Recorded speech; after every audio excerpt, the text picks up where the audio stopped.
apa yang kita beri itu adalah yang kita terima. Jadi ya kalau kita bersedekah, insya Allah kita balik lagi ke apa buat kita dalam bentuk lain mungkin Pak. Jadi kita beri pengetahuan, insya Allah nanti berbalik lagi pengetahuan juga kita. Apa yang kita berikan misalnya pengalaman, nanti kan kita dapatkan pengalaman yang luar biasa juga. Jadi itu aja Pak. Apa yang kita beri itu akan kembali kepada kita. Teman-teman udah punya motor, udah punya HP gitu kan Pak. Ya saya merasa itu kita nggak punya, ya sudah lah gitu. Tapi saya cukup sekedar itu aja gitu Pak. Tidak sampai larut, tidak sampai baper gitu ya? Enggak sampai baper. Alhamdulillah, karena kita tahu kondisi seperti ini, keluarga kita seperti ini, dan bagaimana kita ke depannya nanti kita bisa lebih baik lagi. Itu prinsipnya warga Beranda. Jadi syukuri apa yang ada. Iya, jangan pikirkan apa yang kita nggak punya gitu Pak. Ya, penting bisa stres kita ini. Iya, penting saya itu. belum punya rumah, saya belum punya mobil, saya belum punya. Penting itu warga Beranda. Jangan dipikirin yang kita tidak belum punya ya. Iya, harus bisa menempatkan peran ya Pak ya. Dimana kalau kita di rumah ya peran sebagai ibu, peran sebagai istri gitu kan Pak. Dan di kantor kita sebagai partner teman-teman gitu kan Pak. Jadi kan memang harus bisa menempatkan peran itu dengan seimbang. Ya. Ini memang luar biasa warga Beranda.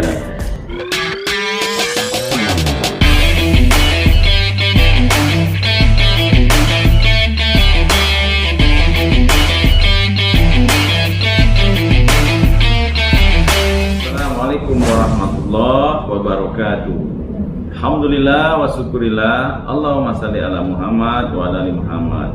Pemirsa Sumartono Mulyo di Harjo yang saya muliakan, apa kabar? Insya Allah kita semua dalam lindungan Allah Subhanahu Wa Taala, penuh keimanan, penuh keberkahan, penuh limpahan rezeki, dan selalu dalam kondisi sehat, bahagia, dan bersyukur. Bertemu dengan saya, Dr. Sumartono, dalam acara Beranda, berbagi cerita inspiratif dan aktual dalam serial Smart Woman, wanita-wanita hebat dan tangguh, wanita kontemporer yang insya Allah menginspirasi dan memberikan pencerahan. Warga Beranda yang saya muliakan, banyaknya tayangan televisi yang menyajikan tontonan yang terkadang tidak mendidik menjadi tantangan tersendiri bagi Komisi Penyiaran Indonesia Daerah Sumatera Barat dalam mengawal atau memonitor media elektronik, terutama televisi, agar pada gilirannya tidak menimbulkan dampak negatif.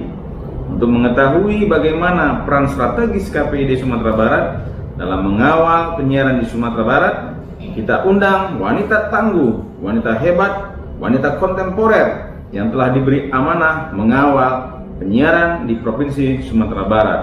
Kita undang Ibu Yumi Aryati, Esos MIKOM.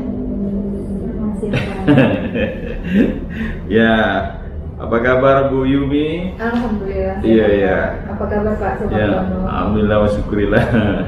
Baik, Bu Yumi, terima kasih ya sudah bisa menyempatkan waktu dan menyapa warga Beranda. Kita menyebut warga Beranda. Ya, pemirsanya warga Beranda. Acara kita ini namanya Beranda, berbagi cerita inspiratif dan aktual.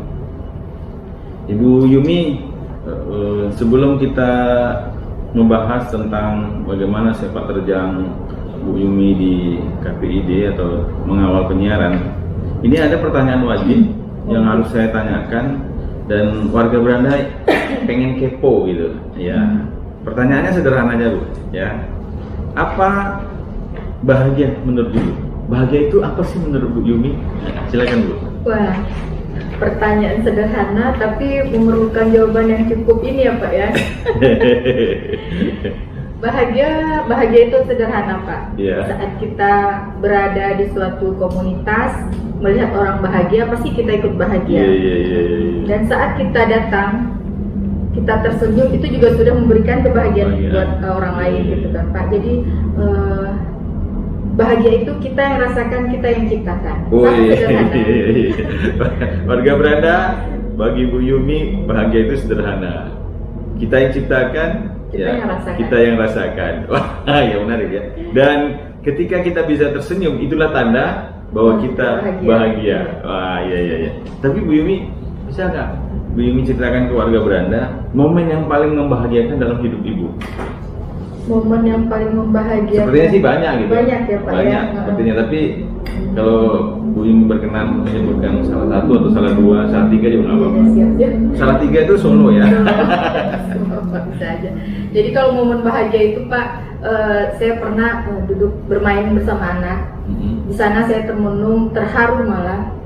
Inilah saya rasakan kebahagiaan yang luar biasa melihat anak tumbuh bermain, dari mulai dia bisa mengucapkan, memanggil kita mama gitu kan, terus mengucapkan kata per kata menjadi sebuah kalimat, itu luar biasa. Kita melihat berbaur bersama mereka, ada kebahagiaan tersendiri gitu loh Pak, dan itu luar biasa. Iya. Warga beranda Bu Yumi punya 2 anak ya? Iya. Yang pertama perempuan, yang kedua sepasang. Tahu saya ya, karena saya sudah baca lacak di media sosial ibu gitu. Iya. Jadi itu yang momen yang paling membahagiakan ya. Iya. Ibu sudah married berapa tahun dengan suami? Pak Oki ya namanya? Pak Oki, alhamdulillah sekarang udah 10 tahun Bapak. Menjelang 11 tahun. 11 tahun ya? Iya. Itu tumbuh kembang pada saat, atau pertanyaannya, apa kalimat yang tadi ibu sebutkan, kalimat putra putri ibu itu pertama kali sehingga ibu begitu terharu, itu apa kalimatnya? Kalau tadi kan mama ya, nah, tapi ada kalimat tadi apa kalimat pertamanya yang buat ibu terharu gitu sampai menitiskan air mata Anda ya? Kalau kalimat itu dari perkataan sehari-hari aja Pak, misalnya saat dia bermain, bukan kalimat pertama ya, saat kita bermain bersama mereka gitu kan, misalnya kita pulang capek gitu kan Pak, capek kerja, sini mah Rendra pijitin gitu loh. Wah itu luar biasa Pak. Nah nanti yang si kakak nggak mau kalah, ya udah kakak yang kaki, adik yang tangan gitu loh. Wah itu kan momen yang luar biasa ya Pak, kebahagiaan yang luar biasa. Rendra ya nak? Iya Rendra yang umur berapa tahun? Sekarang 4 tahun. Pada saat dia ngomong itu umur berapa tahun? Yang dia umur 3 tahun, umur 4 tahun dia udah seperti itu. Jadi dia sangat care dengan orang tuanya. Jadi itu bermula biasanya kalau ya kita juga dengan sehari-hari care ke mereka, pasti mereka juga seperti itu. Berbalik ya. Itu kalau dalam bahasa komunikasi namanya law attraction, hukum berbalik gitu. Jadi ketika kita mengatakan A, dia akan berbalik A. Wah, luar biasa. Luar biasa itu Pak. Iya. Itu pengalaman yang tidak bisa dilupakan. Makanya Ibu selalu memantau perkembangan anak ya. Jadi sebenarnya nasib kita sama. Pak. Anak pertama perempuan, anak kedua laki-laki ya, sepasang. Dan sebenarnya jujur banyak orang mengharapkan itu. Jadi kalau punya anak 2 sepasang gitu, apakah laki-laki perempuan atau perempuan laki-laki. Tapi kalau dapat dua-duanya perempuan, dua-duanya laki-laki, alhamdulillah karena itu rezeki ya. Baik, Bu Yumi, ini tadi masalah kebahagiaan di keluarga, bisa nggak Ibu ceritakan bagaimana perjalanan hidup Ibu hingga akhirnya Ibu menjadi komisioner KPID Sumatera Barat 2 periode lagi. 2 periode warga beranda 2 periode. Dan wanita satu-satunya. Dan wanita satu-satunya lagi, wah luar biasa ini. Ini Pak, awalnya saat mulai sekolah itu kan Papa sudah pensiun nih Pak. Nah saat buka ada pekerjaan di KPID untuk menjadi staf sekretariat, itu saya ikut. Alhamdulillah saya ikut serta dalam membantu Bapak Ibu Komisioner di KPID Sumbar. Nah, jadi awalnya pegawai? Iya, staf di KPID Sumbar. Nah, dan saya itu hanya berpendidikan waktu itu D1 Pak, karena memang D1 apa? Komputer akuntansi. Nah, waktu berjalan saya melihat mungkin ada saya mesti kuliah lagi gitu loh Pak. Tapi kan orang tua juga udah nggak ini lagi Pak, udah pensiun. Nah jadi dengan hanya gaji yang tahun 2000 berapa itu 2004 2005 Pak.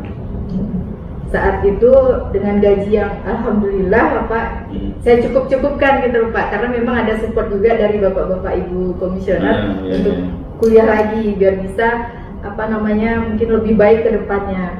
Dan itu jadi support buat saya kalau saya memang harus berubah dan saya harus kuliah gitu loh Pak. Nah alhamdulillah selesai kuliah, setahun nganggur ada pemilihan untuk komisioner. Saya ikut dan rezeki. Ibu S1-nya dari mana? Saya S1-nya Universitas Eka Sakti Pak, jurusan komunikasi. Wah, jangan-jangan, waduh, ya kadang-kadang sih, jangan-jangan Ibu ngandung mahasiswa saya. Iya, Waduh. lupa ya. Wah, warga Belanda saya baru tahu. Iya. Iya. Nggak ingat, karena Bapak kan punya banyak mahasiswa. Tapi saya juga nggak bakal ngelupain Bapak. Aduh, jadi kita reuni nih. Siap. Aduh, jadi Ibu dari pegawai, terus akhirnya jadi komisioner. Wah, jadi apa yang menguatkan itu sehingga Ibu punya keinginan juga untuk menjadi komisioner gitu kan Mbak? Ya tidak banyak orang seperti itulah. Artinya dia mampu melihat peluang, akhirnya dia berkompetisi dan saya yakin juga persaingan atau kompetisi pada situ cukup cukup ketat gitu. Nah, tapi Ibu apa strategi Ibu gitu? Iya, strategi gini Pak. Waktu ikut komisioner saya sudah dilemahkan, waktu itu sempat dilemahkan oleh kata-kata teman-teman yang lain bahwa ada link nggak di sana gitu kan. Soalnya memang dalam situasi yang seperti sekarang untuk masuk ke suatu lembaga negara apalagi itu katanya harus ada backnya gitu kan, backingnya. Nah saya juga lillahi ta'ala aja Pak, saya yakin, saya berdoa, saya berusaha. Dengan begitu kita serahkan saja kepada Allah ya Pak ya, hasilnya seperti apa. Anak gaul sekarang ngomong tuh pini pidi pici. Ya. Ambu datang, ambu berjuang, ambu menang. Wah. Alhamdulillah. Bahasa Minang saya bagus ya. Iya terus Bu. Nah itu Pak, jadi pas untuk nilai sudah berjuang, nah saya tinggal di DPR, ya di DPR itu saya serahkan aja keputusannya, biar tangan Tuhan yang bicara. Oh iya. Kalau sudah rezeki nggak akan kemana gitu ya. Iya. Dan Ibu bisa 2 periode Bu. Nah ini bisa nggak diceritakan? Dan Ibu bilang tadi Ibu satu-satunya wanita gitu. Nah pernah nggak ngalamin konflik dan bagaimana cara Ibu menyelesaikan gitu ya? Ini kan dikelilingi laki-laki Bu. Iya betul. Iya. Gimana Pak? Jadi karena kita perempuan sendiri, jadi kita juga harus paham juga karakternya laki-laki gitu Pak. Laki-laki dan 7 kepala gitu kan Pak. Iya. Itu sangat luar biasa untuk menyatukannya. Apalagi saat-saat ada masalah perbedaan pendapat dalam rapat-rapat gitu kan Pak.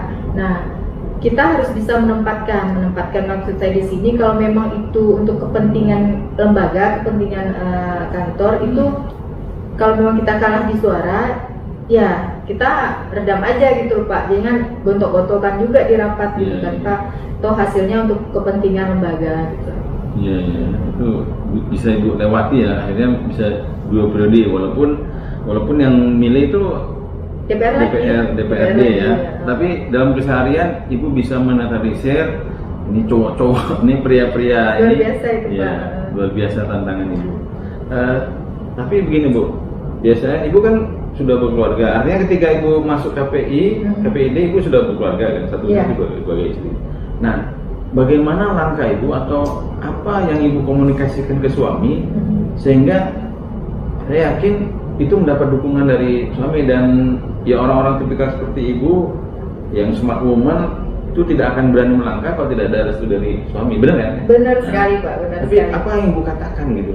Awalnya ketika Ibu ingin berkiprah di komisioner, kan beda ketika Ibu pegawai.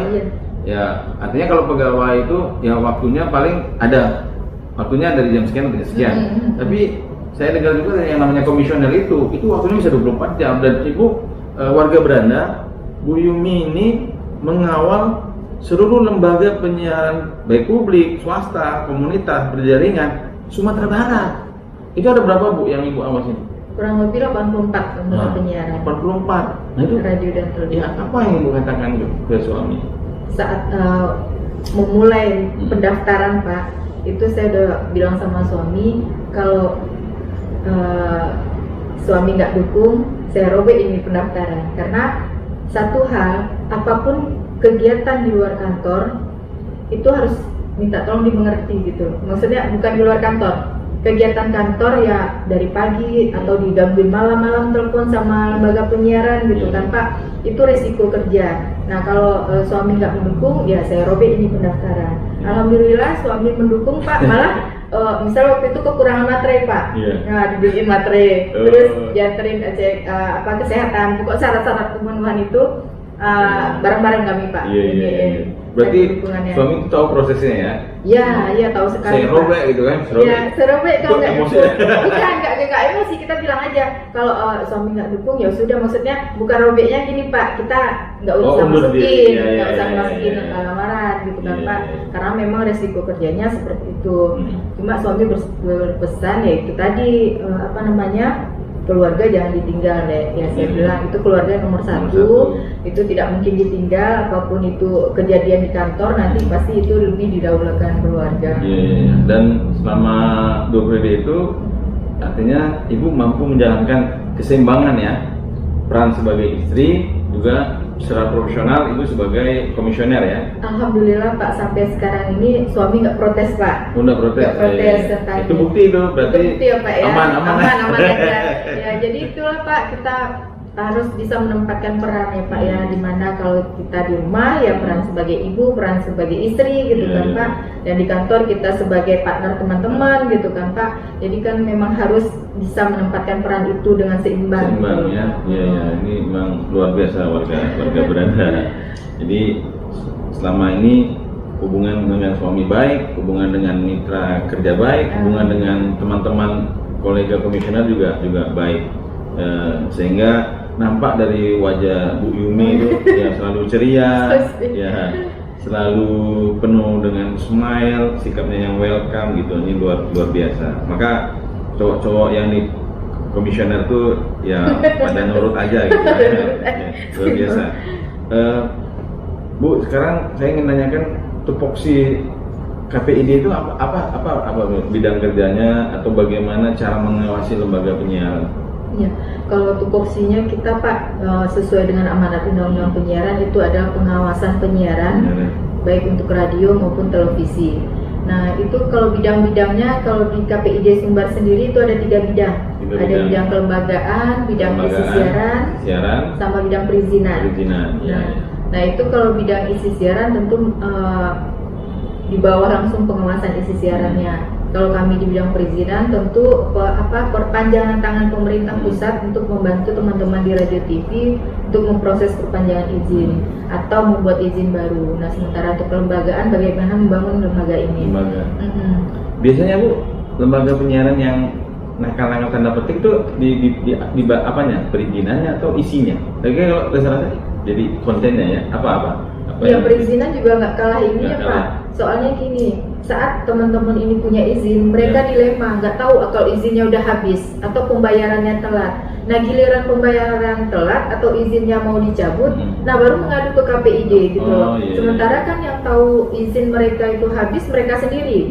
Nah ini setelah habis baru diinin, jadi kan kita harus ngurusin ke pusat, menelpon pusat lagi untuk membuka kunci, namanya kunci parental gitu untuk IPP gitu Pak. Jadi harus ini lagi koordinasi ke pusat lagi. IPP itu apa? Izin penyelenggaraan penyiaran. Izin penyelenggaraan penyiaran radio dan televisi. Nah itu yang kan beda ya antara TV dengan radio. Beda Pak. Kalau TV diberi berapa? 10 tahun 10 untuk tahun. televisi, untuk radio 5 tahun. Jadi kalau udah ada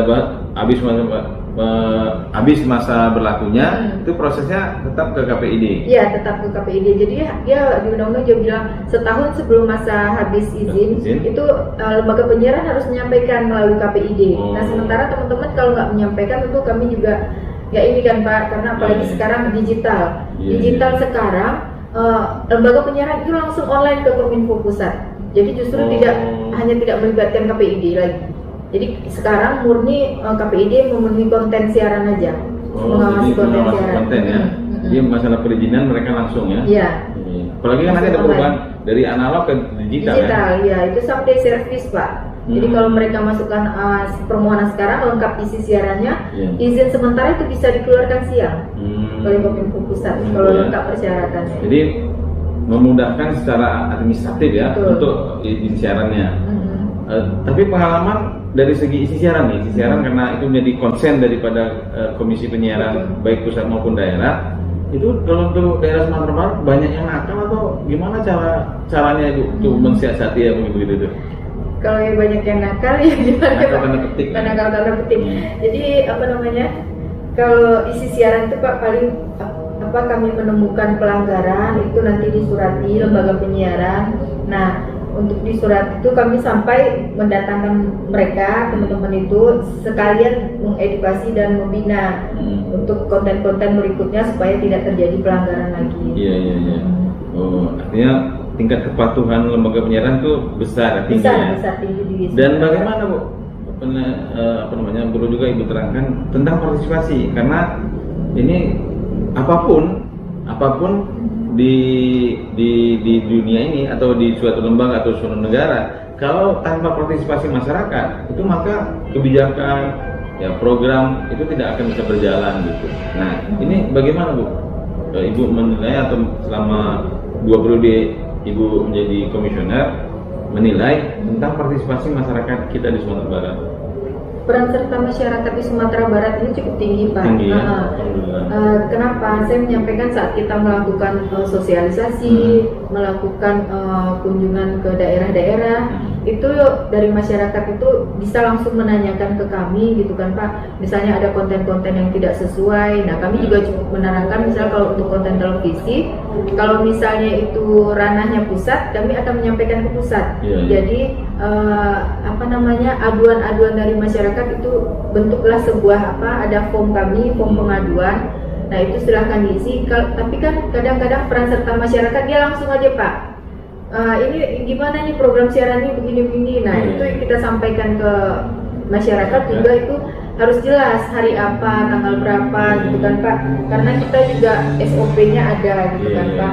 Nah, jadi tidak asal-asalan aja mengkomplain ya. Iya. Nah, masyarakat juga diajarkan bagaimana tata caranya. Iya, kita selalu mensosialisasikan itu Pak. Iya. Terus kalau ingin bagaimana caranya masyarakat itu ketika ingin komplain sebuah program acara, apakah langsung misalnya ada nggak media yang bisa diinformasikan ke keluarga beranda? Iya, alhamdulillah media kami sekarang cukup banyak Pak. Ada Instagramnya itu KPID Sumatera Barat, Facebooknya juga KPID Sumatera Barat, terus YouTube-nya juga KPID Sumatera Barat. Nah, terus untuk email itu ada di kpidprofsumbar@gmail.com. Nah, itu bisa semua saluran ada tinggal jadi kalau misalnya teman-teman ada atau masyarakat ada pengaduan, kita buka aja media sosialnya KPID Sumatera Barat, langsung aja komen di sana. Kalau untuk WA ada? WA biasanya langsung masih ke Japri masing-masing komisioner. Artinya diperbolehkan ya? Oh iya, boleh. Oke. Dan itu pengumumannya ada di web ya? Ada Pak. Iya. Baik. Jadi partisipasi masyarakat tinggi. Kemudian ini juga Bu, kan kalau saya juga pernah baca tentang undang-undang penyiaran itu kan ada apa sih maksudnya dengan konten lokal itu, apa maksudnya itu konten lokal? Konten lokal itu khusus untuk induk jaringan Pak. Maksudnya induk jaringan ini televisi nasional yang membuka anak jaringan di daerah. Seperti kan sekarang kita lihat tuh ada RCTI Padang. Nah, itu konten lokal. Jadi berarti di jam dia RCTI lokal itu berarti dia di jam lokal Pak. Jadi ada di undang-undang juga dari 10% jam siar TV nasional atau induk jaringan itu adalah jam lokal. Jam lokal itu untuk mengisi konten-konten lokal. 10% ya? 10%. Jadi kalau misalnya sebuah lembaga penyiaran itu 24 jam. Berarti 2,4 jam itu untuk lokal. Untuk lokal. Itu harus ya? Dan itu masalah waktunya, apakah maksudnya terserah? Boleh, terserah aja ya. jam apakah di pagi, siang, Tapi kebanyakan saya lihat itu pagi ya? Pagi ada, siang ada Pak, tapi kita tidak merekomendasikan untuk di jam-jam hantu. Jam hantu maksudnya ini kita semua yang udah pada tidur baru ditayangin nonton kan hantu-hantu. Jadi kami bilangnya jam hantu gitu. Iya. Harga beragam. Saya juga baru tahu nih ya. Ghost time. Ghost time. Ya, jam hantu. Iya kami bilang gitu Pak. Jadi saat ada pula jenis hantu diputar gitu kan. Jadi kan aneh gitu yang nonton hantu gitu kan Pak. Padahal itu tentang daerah ya. Iya. Saya menyiarkan jam hantu. Iya. Baik, jadi selama ini komplain masyarakat, pengaduan itu boleh dikategorikan banyak atau bagaimana Bu? Alhamdulillah untuk tahun ini sampai sekarang kalau pengaduan ya Pak ya, untuk konten siaran nggak ada. Nah, tahun kemarin ada tentang pilkada. Pilkada. Pilkada beberapa tahun lalu. Nah sekarang kan musimnya pilkada.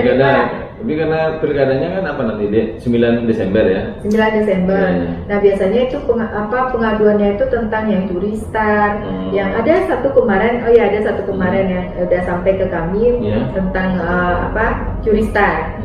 Nah itu udah disampaikan, tapi karena ranahnya bukan ranah lokal, yang menyiarkan itu TV nasional.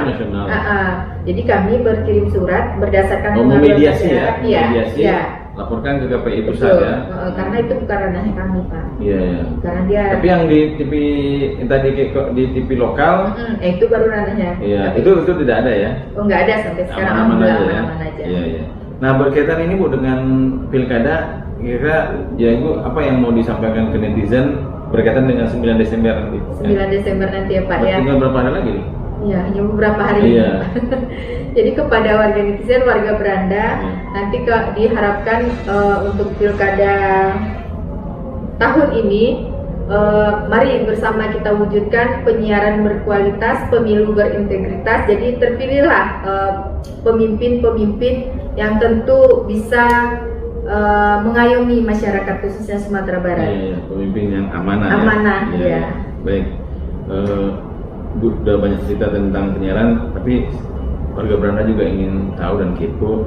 Bu, pernah nggak sih Ibu ngalami kalau dari wajah Ibu happy terus, bahagia terus? Sekarang sudah di puncak karir, udah periode Ibu yang kedua. Pernah nggak Ibu ngalami masa-masa sulit gitu dalam hidup Ibu? Masa sulit itu relatif ya Pak, saat kita merasa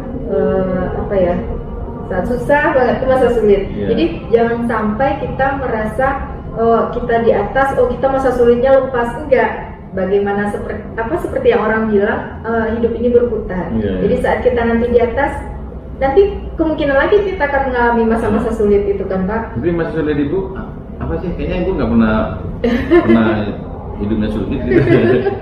Bapak bisa aja. Kalau masa sulit itu kayak mana ya Pak ya? Alhamdulillah kalau masa sulit itu susah kali karena saya merasa selama ini Pak, apa yang kita terima, apa yang kita dapatkan itu disyukuri aja gitu loh Pak. Jangan merasa saat kita nggak punya apa-apa terus kita merenung inilah masa sulit saya. Ya enggak Pak. Jadi obatnya itu syukurilah. Apa yang kita punya saat ini. Tapi kalau bisa dikonkretin, apa itu yang maksud Ibu? Misalnya suatu hari saya nggak punya apa gitu kan, bisa nggak dikonkretkan gitu? Tapi Ibu sebenarnya nggak merasakan itu, karena kalau Ibu tadi kan Ibu mensyukurin syukurilah apa yang Ibu dapatkan gitu. Jadi karena gini, waktu saya pernah gagal tes itu bagi saya masa sulit, tapi ketika itu Ibu punya kemampuan untuk bangkit dan itu bisa di-share ke warga Beranda. Kalau masa sulit waktu sekolah kali ya Pak ya. Waktu sekolah saat teman-teman udah punya motor, udah punya HP gitu kan Pak. Ya saya merasa itu kita nggak punya, ya sudahlah gitu. Tapi saya cukup sekedar itu aja gitu Pak. Tidak sampai larut gitu, sampai baper gitu ya? Enggak sampai baper, alhamdulillah, karena kita tahu kondisi seperti keluarga kita seperti ini dan bagaimana kita kedepannya nanti kita bisa lebih baik lagi. Itu kondisinya warga Beranda. Jadi syukuri apa yang ada. Jangan pikirkan apa yang kita nggak punya gitu Pak. Jadi bisa stres kita ini. Penting saya belum punya rumah, saya belum punya mobil, saya belum punya. Penting itu warga Beranda. Jangan dipikirin yang kita tidak belum punya ya. Tapi kalau dengan mensyukuri, insya Allah kita akan bisa meraih menjalani dan mendapatkan yang lebih baik lagi. Iya. Bu, tadi kan Ibu mensyukuri, tapi ada nggak Bu prinsip-prinsip hidup Bu Jumi itu yang sampai sekarang Ibu pertahankan, Ibu jaga, dan itu menjadi prinsip hidup Ibu yang menurut Ibu itu menguatkan Ibu? Ada nggak Bu? Yang menguatkan ya Pak. Yang pertama kalau dalam hidup ini apa yang kita beri itu adalah yang kita terima. Jadi ya kalau kita bersedekah, insya Allah kita balik lagi ke buat kita dalam bentuk lain mungkin Pak. Jadi kita beri pengetahuan, seolah nanti berbalik lagi pengetahuan itu ke kita. Apa yang kita berikan misalnya pengalaman, nanti mungkin nanti kan kita dapatkan pengalaman yang luar biasa juga gitu. Jadi itu aja Pak, apa yang kita beri itu akan kembali kepada kita. Ya. Oke. Baik, misalnya waktu ini nggak terasa cepat berlalunya ya. Pertanyaan terakhir lah Bu, ini apa namanya? Mudah-mudahan nanti kita bisa ketemu lagi karena nggak terasa ya waktu sudah hampir zuhur ya. Apa saran Ibu kepada para milenial yang pertama ketika ingin menjadi smart woman atau yang ingin juga berkiprah menjadi komisioner gitu, menjadi anggota KPID lah. Apa saran Ibu? Karena Ibu nggak bisa nyalon lagi ya? Nggak bisa Pak, udah 2 periode kan? Iya. Dan itu pertanyaan pertama. Lalu nanti apa obsesi Ibu yang ingin Ibu capai lagi di tahun 2021? Ya. Dan kira-kira apalagi yang belum tercapai dalam hidup Ibu? Yang pertama dulu lah. Apa saran Ibu?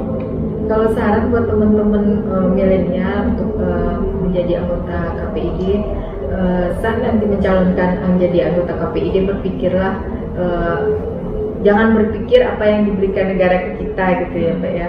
Jadi bekerjalah seikhlas mungkin walaupun tanpa anggaran gitu Pak, karena kami pernah mengalami itu Pak, bekerja tanpa anggaran. Obsesi yang ingin tercapai itu ingin seperti Bapak, maksudnya ingin menjadi dosen Pak, karena memang itu impian ya Pak ya, dosen. Nah itu Ibu udah master? Sudah. Jadi nanti datang aja bisa Ya, mendaftar. Kalau udah master tuh syarat menjadi dosen itu master ya Pak, enggak harus ini ya Pak, doktor gitu ya Pak? Enggak, syaratnya master. Nanti setelah itu ya kalau Ibu mau S3 ya saya nanti kasih rekomendasi. Iya, luar biasa. Memberi rekomendasi ke wakil ketua KPID. Itu luar biasa. Kebalik gitu ya Pak ya. Karena dosen itu kenapa ya Pak? Ya memang ingin banget itu Pak jadi dosen. Karena berbaur dengan milenial, kaum milenial gitu. Terus tahu kita tambah muda lagi ya. Amin. Amin. Baik, jadi itu ya Bu ya. Obsesi Ibu pengen jadi dosen warga Beranda, mohon doanya. Nah, obsesi yang kira-kira masih terganjal di hati Ibu, ya apakah berkaitan dengan penyiaran, apakah hubungannya dengan keluarga, apa kira-kira itu? Ada nggak? Atau ya biarin aja lah berjalan atau seperti apa gitu? Kalau untuk hari ini saya menjalani aja Pak. Untuk obsesi, impian dan harapan itu kita hanya berpikiran bagaimana kita menjalani hidup ini dengan baik aja. Iya. Bagaimana menjalani hidup ini dengan sebaik-baiknya. Sebaik-baiknya. Ya. Orang bahagia, kita bahagia. Iya. Orang punya, kita punya juga gitu. Bisa gitu. Warga Beranda, tidak terasa waktu juga yang memisahkan kita. Ibu Yumi, terima kasih banyak. Ya, walaupun Ibu sibuk, apalagi sekarang masa-masa pilkada, ya kita janji, tapi Ibu harus berkunjung lagi ke daerah. Ya, pada akhirnya kita bisa ketemu dan menyapa warga Beranda. Sekali lagi, tim Beranda mengucapkan banyak terima kasih Bu Yumi. Sehat selalu, sukses selalu, dan bisa mengawal penyiaran Sumatera Barat menjadi lebih baik. Warga Beranda, saya tidak menyimpulkan, tetapi ada poin-poin penting yang disampaikan Bu Yumi tadi yang bisa menginspirasi dan menjadi masukan catatan buat kita. Yang pertama, apa yang kita beri itu yang akan kita terima. Itu quote yang pertama dari Bu Yumi. Quote yang kedua, walaupun bekerja, keluarga tetap nomor satu. Yang ketiga, menjalankan peran secara imbang dengan cara enjoy, segalanya tidak menjadi beban. Dan yang terakhir, komitmen bahwa keluarga nomor satu menjadi kunci terjalinnya harmonisasi keluarga. Terima kasih Bu Yumi, sukses selalu. Warga Beranda, sampai di sini dulu. Insya Allah kita bertemu di tayangan Beranda berikutnya. Billahi taufiq wal hidayah. Assalamualaikum warahmatullahi wabarakatuh.